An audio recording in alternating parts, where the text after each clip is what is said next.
Back in the day when I watched Lukecage Season 1 and 2, I always remembered enjoying Season 2 more. To be honest with you, I don't know why I ever thought that, because this season is a bit of a mess.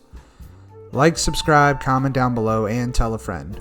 If you're new, check out the rest of the channel and let me know what you think. Let's dive into Lukecage Season 2.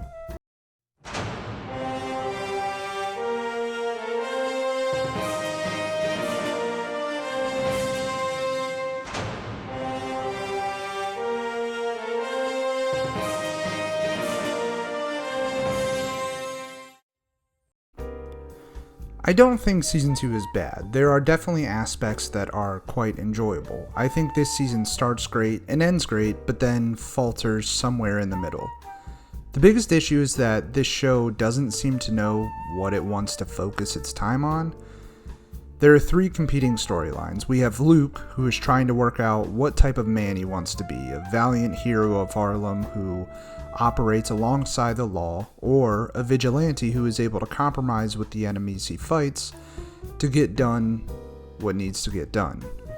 We follow Bushmaster, a man wronged by Mariah's family in the past, who returns to Harlem to reclaim Harlem's paradise and avenge his family.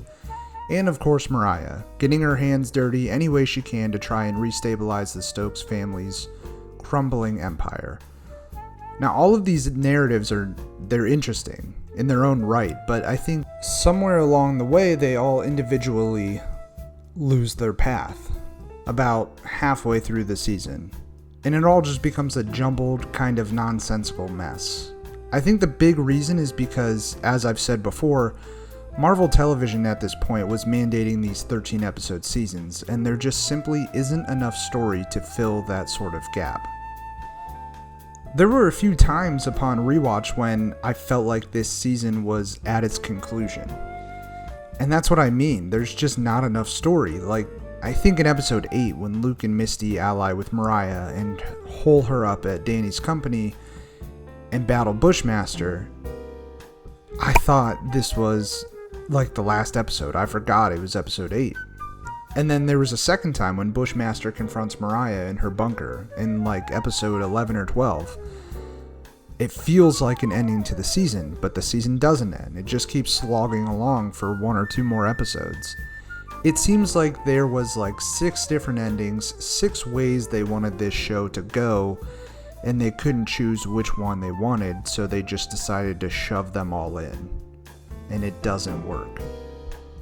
And it's a shame because I really do find a lot of the ideas this season has interesting, but the writers and directors just do such a poor job of executing them that this season as a whole is just pretty bland. Like, I love the concept of Luke becoming this sheriff of Harlem who understands that sometimes he has to get his hands dirty, make deals with people he dislikes, and operate in this gray area to keep the people of this borough safe. I really liked Bushmaster. I honestly think he is one of the best villains in this series. I enjoy him way more than I did Diamondback or even Shades. I think having him tied to Mariah and seeking vengeance against her family was a great idea. And Mariah is just an awesome villain. Everyone knows that. You hate her guts, you just want to see her die in the most brutal way, but that's what makes her so engaging as a villain. You love to hate her. But there are so many instances when Bushmaster could have gotten revenge, or when both of these people could have been arrested and prosecuted, and they just aren't. It's weird, because in Season 1, they were very good about having Mariah, Shades, Diamondback, Cottonmouth, etc. go about their criminal activity in a way that was secretive, in ways that would keep their hands clean and their underground dealings hidden from the law. In Season 2, all of these criminals just do shit in broad daylight. They're just out and about killing people, fighting people.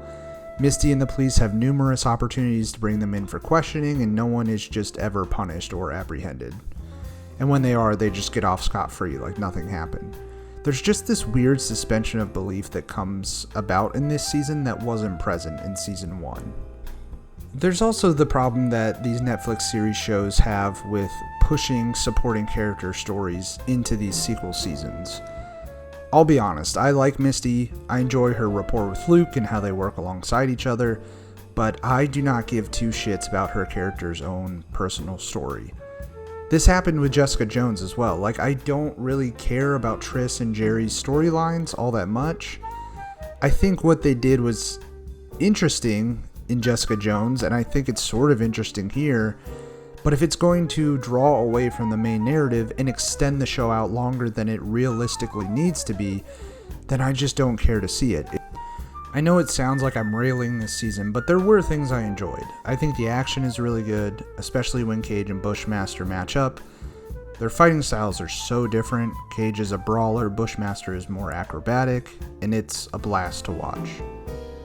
I think the set pieces are more tangible and believable than they have been, especially compared to Jessica Jones Season 2. There were a ton of things in that season that just looked so fake. Cage Season 2 does a really good job of making everything seem and feel real.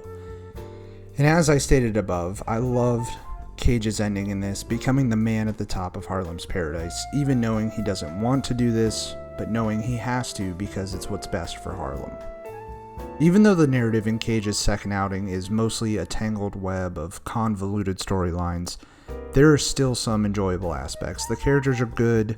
Cage gets more compelling dimensions added to his personality. We even get introduced to his dad, and that adds quite a bit of layering as well. Mariah finally gets her comeuppance in a very satisfying way. I think this season just fell victim to the sequel cliche. They felt like they had to go bigger, add more characters, more storylines, more everything, and the whole season suffers for it.